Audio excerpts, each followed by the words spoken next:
In the eyes of outsiders, I had been pursuing Charlotte for 3 years without success, but only she and I knew we had been in a secret relationship for 3 years. At a party, people asked me if I still couldn't win Charlotte over. Was I planning to stay single for life?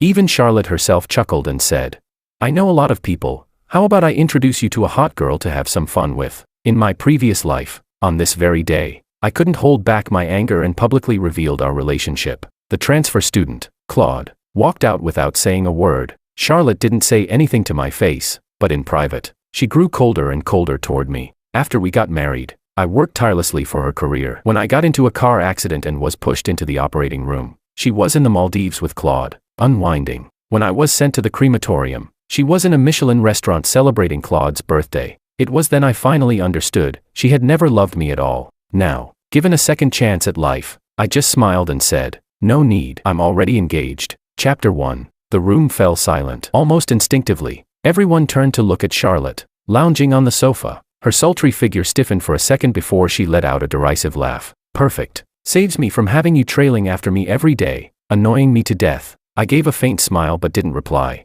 The atmosphere turned awkward. The friend who had organized the gathering quickly tried to liven things up, shouting, "Come on, let's keep the game going. This round's Charlotte's turn.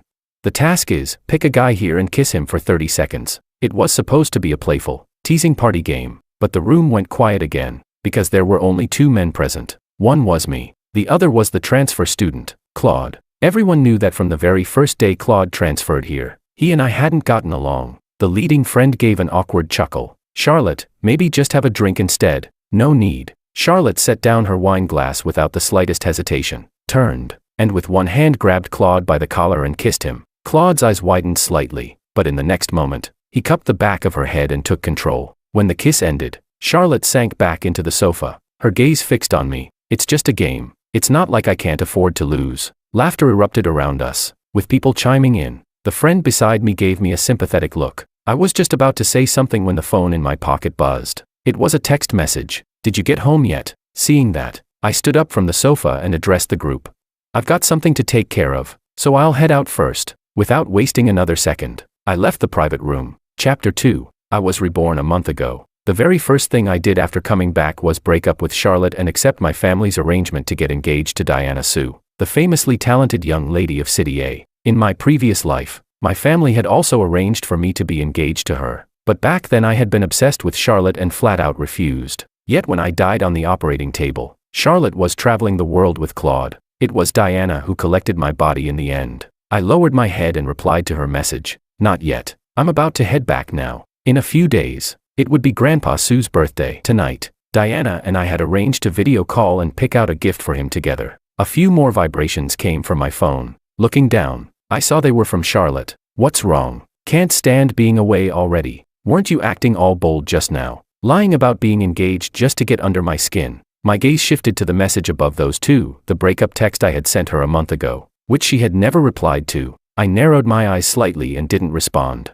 slipping my phone back into my pocket. On the roadside, a black Maybach was parked. "It's not safe to go back alone at night, so I got you a car. Sorry, there's something going on here in City A, so I can't come pick you up myself." I smiled faintly and replied, "It's fine. You go ahead and take care of your work." Chapter 3. The Sue family held immense power. Grandpa Sue's birthday would naturally be a grand event. Diana Sue had already prepared a gift on my behalf, but to show my sincerity, I still wanted to pick one out personally. The moment the video call connected, a beautiful face appeared on the screen. She was wearing a black dress, her fair skin and delicate features striking. Diana's voice didn't quite match her appearance. She looked like someone with a strong air of aloofness, yet her voice was soft and gentle. I showed her the gifts I had selected based on Grandpa Sue's preferences, one by one, and she was patient with each. Before I knew it, we had been talking for over an hour. When the conversation was about to end, she said, "William, I'll have someone come pick you up this weekend." I nodded and responded,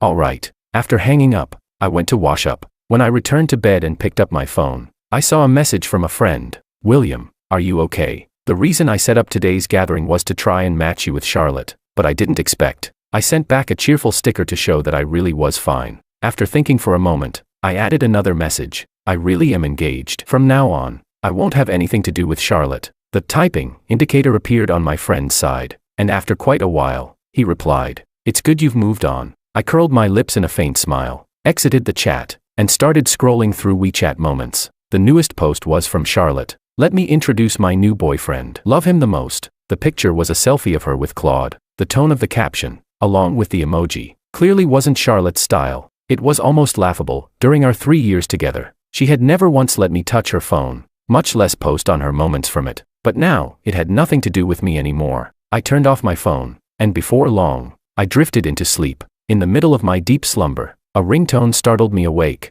Squinting my eyes, I fumbled to answer the call, and the next moment Charlotte's voice came through. William, I drank too much. Come pick me up. I instantly sobered, silently cursing my bad luck. I should have blocked her. When I didn't speak, Charlotte chuckled, still mad. Saw the post on WeChat moments. Huh.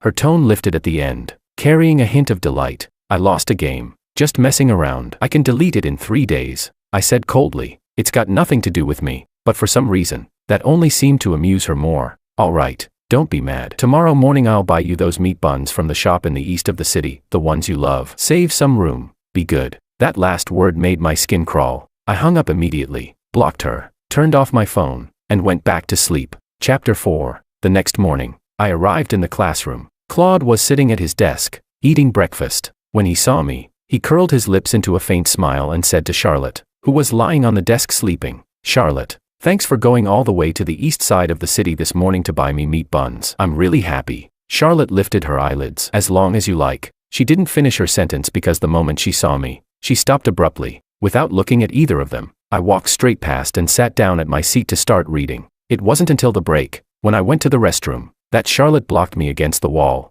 William, this morning Claude said his stomach wasn't feeling well, so, I cut her off before she could finish, nodding slightly, and tried to walk past her. Charlotte frowned and grabbed my wrist. William, don't be so petty. If it were you and a classmate wasn't feeling well, you'd have done the same thing I did. I shook her off, a mocking smile tugging at my lips. This kind of thing had happened many times before. Claude always found all sorts of excuses to take away things Charlotte had promised to give me. He was naive, gentle, and never fought over anything. Every time, he'd look at me with red-rimmed eyes and apologize. William, I'm sorry, it's my fault. By comparison, I was the unreasonable one, ill-tempered, always causing trouble. Charlotte rubbed her temples. All right, don't be mad. Tomorrow's the weekend. I'll take you to another city for some fun, have a meal, watch a movie. Back then, whenever conflicts between us escalated, she would always do this. No apology, no real resolution, just a movie or a meal together, and the matter would be brushed aside as if nothing had happened.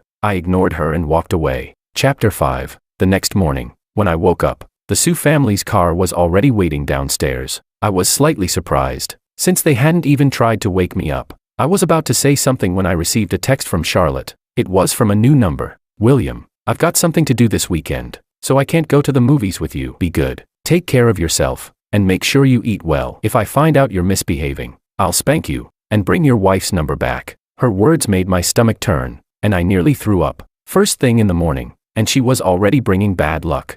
I decided that if I had the time, I really needed to get a brand new SIM card. Chapter 6. 3 hours later, I landed in City A. The moment I arrived, Mrs. Sue came to greet me. She and my mother had been best friends since childhood. Later, one stayed in the capital, the other married into City A. Even though they lived far apart, their bond had never faded. Mrs. Sue warmly looped her arm through mine, glancing around. Where did that girl, Diana Sue, run off to? The butler beside her replied. Miss was waiting for the young master earlier, but President Sue called her away for something. The way the butler addressed me made me feel a bit embarrassed. Mrs. Sue said, that child is always busy. Busy. William, let mom take you around first. Too fast. I glanced down at my phone. Diana had just sent me a message. Wait for me, I'll come find you in a bit, I replied. All right. Mrs. Sue led me around, introducing me to the guests attending the banquet. To everyone she met, she said, this is my son-in-law, William. Look at that handsome face. Mrs. Lee, isn't your daughter still single this year? Look here, this is my son-in-law. When we have the wedding, you'll be invited. Oh my, Mrs. Wong. After a few rounds of this, I was starting to feel overwhelmed. Thankfully, there were too many people attending today, and Mrs. Sue was busy. Before leaving, she had the butler stay with me. Young master, the garden outside is planted with many of your favorite flowers. You can go take a look. I opened my eyes a little wider in surprise. My favorites? The butler smiled and nodded. Yes, Miss has been preparing them for a month now. We all know your preferences. It was impossible not to be surprised. And beyond that surprise, there was another feeling I couldn't quite describe. At the very least, I didn't know Diana very well, but she had clearly gone out of her way to learn about me. Thank you, Uncle Leo. I'll go take a look. I went to the garden, and just as the butler had said, every flower there was one I liked. As I was admiring them, a familiar voice suddenly came from ahead. William, what are you doing here? I looked up to see Claude standing there in shock. Beside him was Charlotte, the one who had texted me that she had urgent business this weekend. Chapter 7. Charlotte froze when she saw me. She quickly walked toward me. What are you doing here? Behind her, Claude tugged at her sleeve and spoke to me cautiously. William, I didn't expect you to secretly follow us here. Don't blame Charlotte. She actually planned to bring you, but you know, my family isn't well off, and I've never been to another city before. Charlotte is kind-hearted, so she wanted to let me broaden my horizons. I'm sorry. Don't be mad. If you have to blame someone, blame me. As he spoke, his eyes reddened. The exact same routine as before. Charlotte grabbed my arm. Since you secretly followed us, then stay behind me and don't run around. Today's occasion is very important. Her touch filled me with a deep sense of disgust. But since we were at the Sue residence, with so many guests coming and going, I didn't want to argue with her. I shook her off. Charlotte frowned. William, don't throw a tantrum. I was annoyed, stopping to turn and look at her. I was just about to speak when I saw the butler approaching from a distance with several bodyguards. I blinked. Uncle Leo. The bodyguards following behind him quickly restrained Charlotte and Claude. The butler said, throw these two out. They moved so fast that by the time I realized what had happened, Charlotte and Claude were already gone. The butler gave me a friendly smile. Young master, if you ever need anything, just say the word. As long as we're here, we won't let anyone bully you. Miss is waiting for you. When I turned around, I met a pair of beautiful eyes. Chapter 8. This was my first time meeting Diana in person, and she was even more beautiful than she appeared on video. The black dress hugged her graceful figure, her delicate face stunning. The last time we got engaged, it had been after both of us agreed. Our elders had been so happy that they directly finalized it over the phone. William, Diana walked toward me. I thought that our first meeting might carry a little awkwardness, but she held my hand without the slightest trace of unfamiliarity. Her voice was just as gentle as it had been over the video call. Are you hungry? Let me take you to get something to eat. After sitting on a plane for hours, I really was hungry. Diana led me into the Sue family's dining room, where every single dish laid out on the table was something I liked. I was a little surprised. She sat down beside me and even put on gloves to patiently peel shrimp for me. It made me feel quite embarrassed. I followed Diana to greet the Sue family elders. By the time the banquet was over, the gifts filled 5 suitcases. Diana sent me back to the capital, and as we were parting ways, I hesitated before asking, Diana, where did you find out about all my preferences? From flowers, to food, even to gifts. Hearing this, Diana smiled, but there was a seriousness in her eyes. I've always known, but I still don't know what you like. She curved her lips. There's plenty of time. You'll find out slowly. At that, I nodded. It was already late, but Diana had business to attend to, so she had to rush back overnight. After saying goodbye, I went upstairs. At the door, I saw Charlotte. Chapter 9. I didn't know how long she had been waiting, but when she saw me, her face was full of anger. William, where did you go? My expression turned cold. What does it have to do with you? She let out a disbelieving laugh. What does it have to do with me? Do you remember that I'm your girlfriend? My tone was laced with mockery. Am I? Your friend's public announcement didn't feature me, and I broke up with you a month ago. Charlotte's expression faltered, but the next second she grabbed my wrist. Come with me now and apologize to Claude. I was completely baffled. When I didn't move, her anger deepened. I didn't expect you to have relatives working at the Sue family. But fine, let's say you secretly followed me to City A. But you had your relative, yesterday's Uncle Leo, throw me and Claude out in front of everyone. Do you know how much that hurt Claude's pride? He's sensitive, fragile, and proud. He was so upset he's talking about dropping out of school. When did you become so cruel? Her words made me let out a short, cold laugh. I knew she had misunderstood my relationship with the butler, but in my previous life, I had thought Claude didn't know about me and Charlotte, that he was just another person she deceived. It wasn't until I received Claude's text before I died that I realized he had known all along. Not my problem. I didn't want to waste another word with Charlotte, so I opened my door and went inside. Charlotte stared at me for a long moment before giving a derisive laugh and stepping back. Her voice was calm as she said, William, well done. With that, she turned and left. Chapter 10. The next morning, when I arrived at the classroom, I noticed my classmates looking at me with a kind of sympathetic gaze. I didn't understand why at first, but then I saw that everyone's desks had candies laid out on them. My desk had them too, actually. Even more than the others. My friend Eric came over, his tone a bit complicated. "These are Charlotte and Claude's wedding candies." I nodded, indicating that I understood. Eric glanced at me, opened his mouth to say something, but in the end kept quiet. It was only a few days later that he came to me, phone in hand, looking furious as he showed me a WeChat Moments post. I heard Charlotte and Claude took a 2-week leave. Charlotte took Claude abroad for a vacation.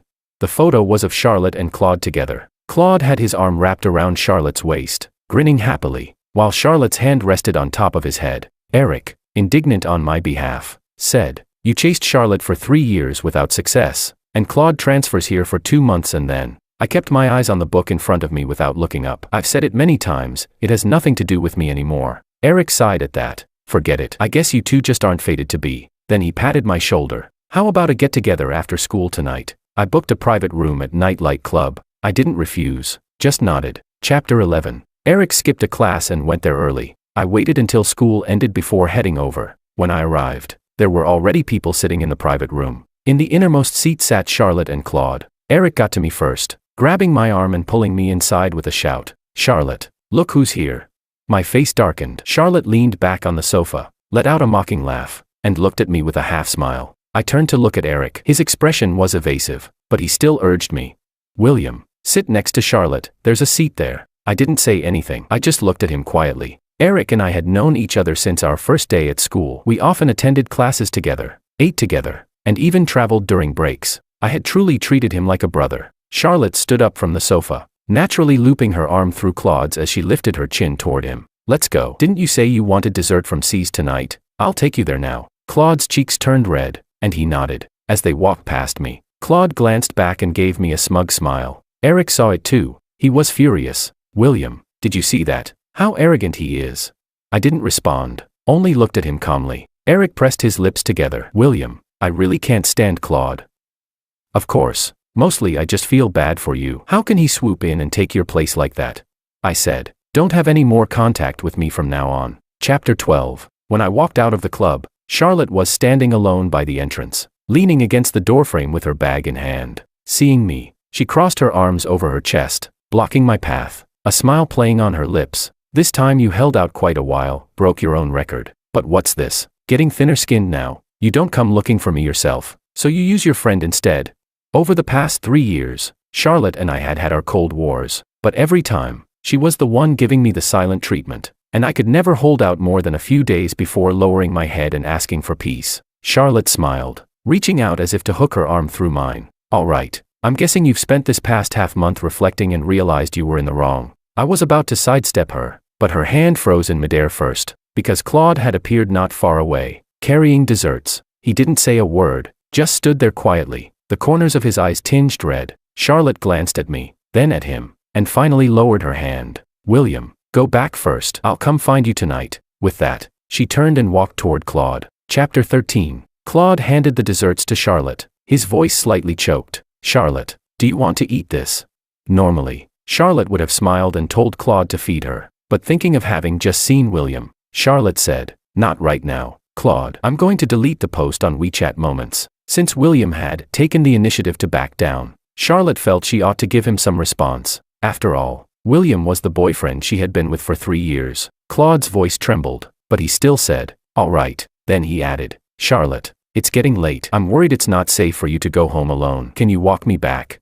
Charlotte did not refuse. Chapter 14. After washing up and getting into bed that night, I received a text message from an unfamiliar number. It was an image. When I opened it, I saw Charlotte and Claude lying together in bed, sleeping in each other's arms. "William, Charlotte is mine. You can't take her from me." There was no need to guess who had sent it. I smiled faintly and replied, "Trash in the trash can, quite a match." Apparently dissatisfied, Claude sent another photo of him and Charlotte in a different pose. "Still talking tough. Just don't cry into your pillow at night." I rolled my eyes. Idiot. The next morning, I went to class. Not long after I sat down, Charlotte took the seat beside me. "Your favorite buns." When I looked at her, she lifted her chin slightly. "What are you staring at me for? Touched? Eat before they get cold." Charlotte always managed to say things that made my skin crawl. We had once been desk mates, but ever since Claude arrived, she had moved to sit beside him under the pretense of helping the new student. Now she was back. I had no idea what she was trying to do, but since the teacher had already arrived,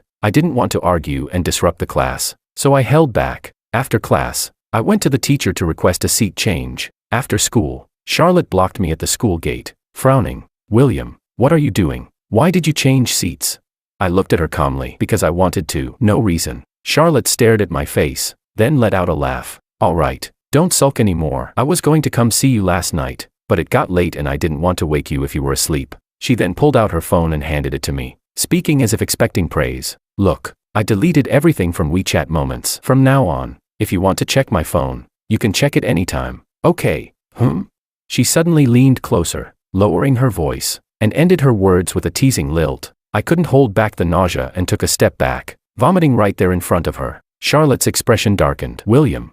I was about to say something when my phone rang. It was Diana. "William, I'm outside your school." My eyes lit up, and I glanced around. A low-profile yet luxurious Maybach was parked not far away. I quickly walked over. The car started and pulled away from the school gates. Sitting in the passenger seat, I hesitated for a moment before saying to Diana, "She's my ex-girlfriend, but we've already broken up." After I said it, a faint unease stirred inside me. Diana smiled, not showing the slightest surprise. I know. I don't mind." She paused for a moment before adding, "William, I don't mind, not because I have no feelings for you, but because I care about you very much. You're the partner I've chosen, and I can accept everything about your past." Seeing the sincerity in her eyes, it was impossible not to feel moved. My eyes turned slightly red as I sniffed and looked out the window. Diana didn't say anything else, she simply held my hand more tightly. Chapter 15. This time, Diana had come with Mr. and Mrs. Sue. They would be staying in the capital for a few days to hold a supplementary engagement ceremony for me and Diana.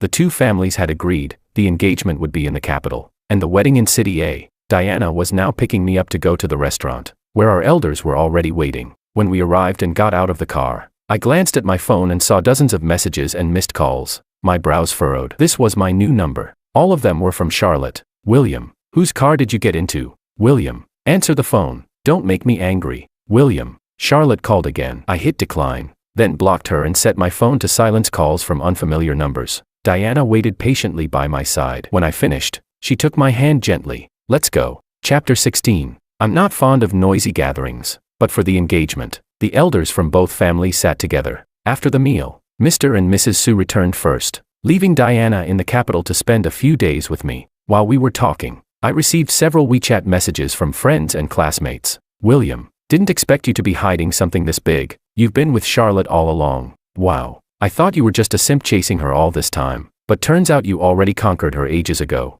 William, what's going on? Tell me everything. I'm dying of curiosity." I frowned and opened a screenshot one of them sent. In it, Charlotte had made a WeChat Moments announcement. "Let me introduce my boyfriend of 3 years, William." In that instant, anger surged through me. I turned to Diana. "Can we take a picture together?"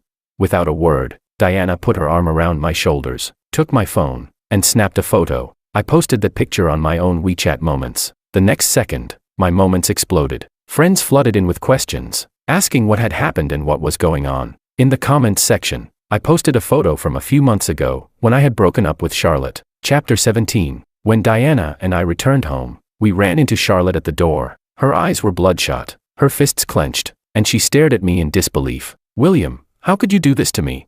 It's all fake, right? I know, you're mad at me for standing you up a few times before. I won't do it again, okay? William, don't find another woman just to spite me." She hurried over, reaching out to grab me, but Diana stepped in to block her. Charlotte was tall, but still half a head shorter than Diana. Fury flashed across her face as she tried to push Diana, but I got there first and slapped Charlotte hard across the face. "Charlotte, can you stop disgusting me already?" The air went silent. "Find another woman just to provoke you. How big is your ego? Don't you feel the slightest bit ashamed?" "You may not feel ashamed, but I feel sick. I told you long ago that we broke up, that we have nothing to do with each other anymore.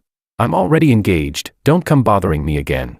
The whole scene struck me as laughable. In my previous life, I had refused to let go and married Charlotte. After the wedding, she treated me with cold indifference at every turn, and even in my final moments, she was off traveling with Claude. Now, when I wanted nothing to do with her, she clung to me relentlessly. Was she really that shameless?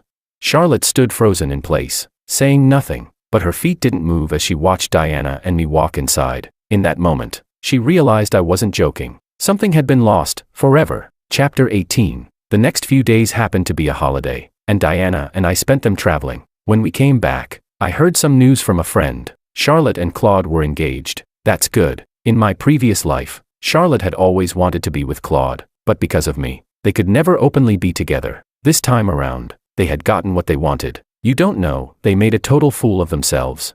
I raised an eyebrow. A scene. Yeah, my friend nodded. You know how fast gossip spreads on campus.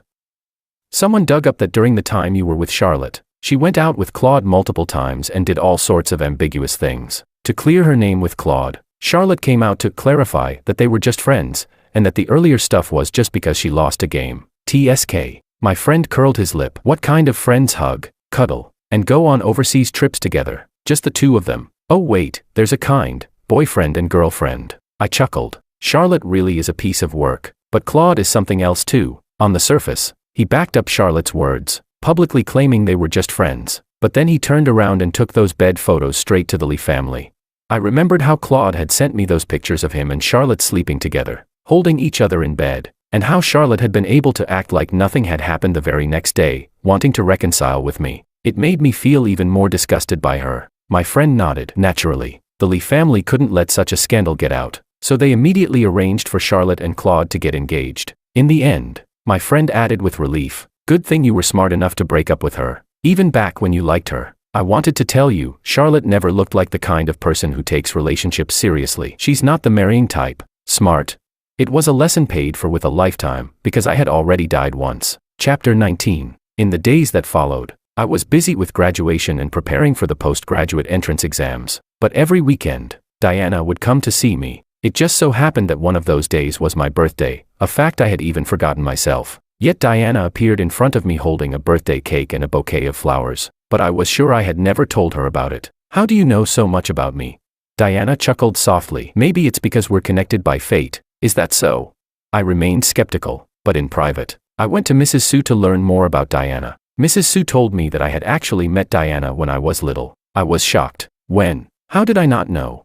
Before you turned 5, I brought Diana to your house. Back then, you kept saying she was pretty and that you'd marry her when you grew up. My face flushed red. I truly didn't remember this at all. When I was 5, I had fallen into the water, developed a high fever, and after waking up, I had forgotten everything that had happened before the age of 5. Chapter 20. The next time I heard news about Charlotte and Claude was a few months later. I heard that Charlotte had gone to prison. That news honestly shocked me. Right after graduation, the Lee family forced Charlotte Lee and Claude to marry. After the wedding, Charlotte often fought with Claude. Every time they argued, she wouldn't come home at night, instead going to bars and messing around. Over time, Claude couldn't stand it anymore. Holding their child, he went to a bar to find her and bring her home. Charlotte felt embarrassed to be confronted like that in public. During the struggle, she pushed Claude, and his head hit the corner of a table. Just bad luck. I guess, he hit a nerve, and it killed him instantly. Claude's family lost their son, so of course they weren't going to let it slide. They argued with the Lee family, wanting money to settle it. But the Lee family has many children, and Charlotte and Claude's scandal had already shamed them. How could they spend money to protect her? They simply handed Charlotte over. Hearing this, I couldn't help but feel a bit of sighing pity. But I had already experienced the Lee family's coldness in my previous life, when I had gotten into a car accident while running around for Charlotte's career, and was wheeled into the operating room. Unable to reach her, I had called the Lee family. All they said was for me to handle it myself. All right, enough of that, your girlfriend's here to see you. My friend gave me a wink. I looked up and saw Diana standing not far away, smiling at me. I stood and walked over, naturally taking her hand. It's not the weekend. What brings you here? Leaning on my arm, Diana tilted her face up toward me. I came because I missed you. I smiled. That answer, I like. Chapter 21. Diana's extra story. I first met William when he was 5 and I was 8. According to my mother, William was the little husband she had found for me, and the two of us would get married in the future. I was immediately unhappy about it. How could I marry someone I had never even met? I didn't want to go, but being young, I couldn't fight against the adults, so I was dragged to William's house. When we first met, he was crying miserably for some reason, snot and tears all over his face. I found him utterly disgusting, but the moment he saw me, he stopped crying. Before I could react, he ran over and hugged my legs, calling out in a clear, sweet voice, "Pretty sister." Then he wiped his snot on me. Wonderful. In that moment, I had only one thought, throw him out, but William's mother beat me to it. Scooping him up, my mom stood off to the side, smiling so hard her eyes disappeared. I was in a foul mood that day, and the idea of marrying him made it even worse. I wanted to leave that very day, but my mom insisted on staying at William's house for a while. From that day on, I had a little shadow following me everywhere. Before dawn every morning, he would climb into my bed, calling for me to get up and play. When night fell, he would climb into my bed again, asking to sleep beside me. It drove me crazy, but he was kind of good looking. There were a few times I wanted to secretly make him cry so he'd stop clinging to me, but when I looked into those big, watery eyes, I couldn't bring myself to do it. Forget it, no point holding grudges against a little kid. The day I left, William held my hand and secretly led me out of the house to a riverbank. He said he had seen lots of little fish in the water and wanted to catch some for me as a parting gift. I thought it wasn't safe and planned to take him back, but he moved too fast and accidentally fell in.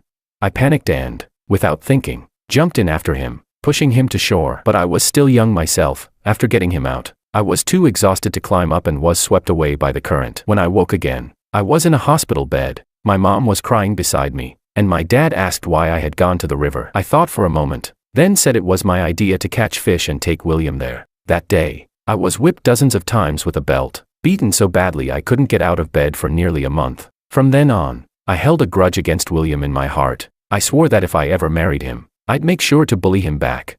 But, as we grew older, William forgot me entirely. It felt like my whole world had collapsed. I found out he already liked another girl, so I could only bury my feelings deep inside. Until one day, when I was in the capital on business and went to visit a friend at the hospital, I saw him covered in blood being rushed into surgery. With just one glance, I recognized him. It was William. He had been in a car accident and was bleeding heavily, while his wife was abroad on vacation with her lover. In that moment, my eyes turned red, and I had only one thought: destroy Charlotte. And later, I did exactly that.